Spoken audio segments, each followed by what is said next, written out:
Hey music lovers, today we're diving into the financial legacy of one of the most influential songwriters of all time, Bob Dylan.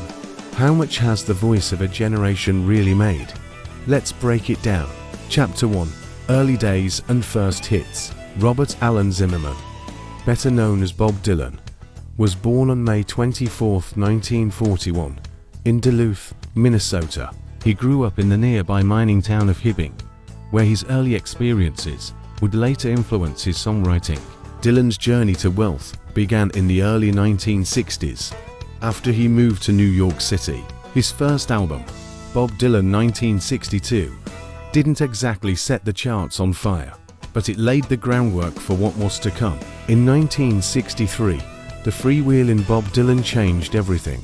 Hit songs like Blowin' in the Wind and A Hard Rain's a Gonna Fall only became anthems, but also started filling Dylan's pockets. By 1965, Dylan was earning around $100,000 per year, equivalent to about $900,000 today. Not bad for a 24-year-old folk singer. Chapter 2. The Electric Controversy and Commercial Peak. Dylan's decision to go electric in 1965 was controversial, but it was also lucrative. Like a Rolling Stone became a massive hit, and album sales soared. By the late 1960s, Dylan was commanding $50,000 per concert appearance. Adjusted for inflation, that's over $400,000 per show in today's money. His 1975 album Blood on the Tracks sold over 2 million copies, at roughly $7 per album. That's $14 million in revenue, not all of which went to Dylan, of course, but his cut was substantial. Chapter 3. The Never-Ending Tour. In 1988, Dylan embarked on what became known as the Never-Ending Tour. This continuous series of concerts has been a major source of income for over 3 decades. On average, Dylan has performed about 100 shows per year. In the early 2000s, he was grossing around $150,000 per night. That's $15 million a year just from touring. Recent years have seen even higher earnings. In 2019, Dylan's tour grossed $38.7 million from just 81 shows. Chapter 4. Songwriting Royalties. Dylan's real fortune comes from his songwriting. With over 500 songs in his catalog, the royalties are astronomical. In 2020, Universal Music Publishing Group bought Dylan's entire songwriting catalog for a reported $300 to $400 million. This deal covered songs written over nearly 60 years. Before the sale, it's estimated that Dylan was earning $15 to $20 million annually from royalties and licensing deals. Chapter 5. Surprising revenue streams. Dylan isn't just a musician, he's a brand. Here are some unexpected ways he's made money. 1. Books.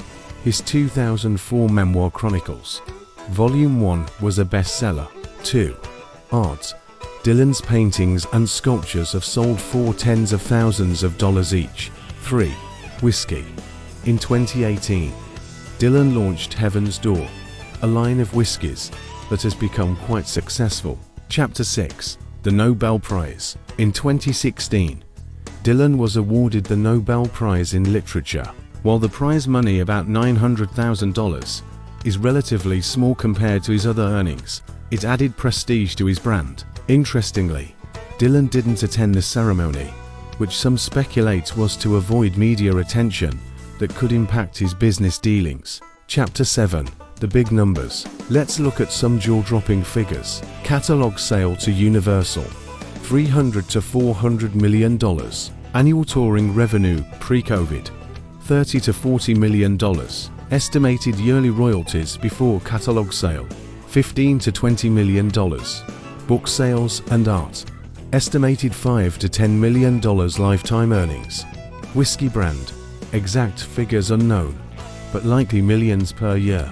Chapter 8. Dylan's net worth. So, what's the bottom line?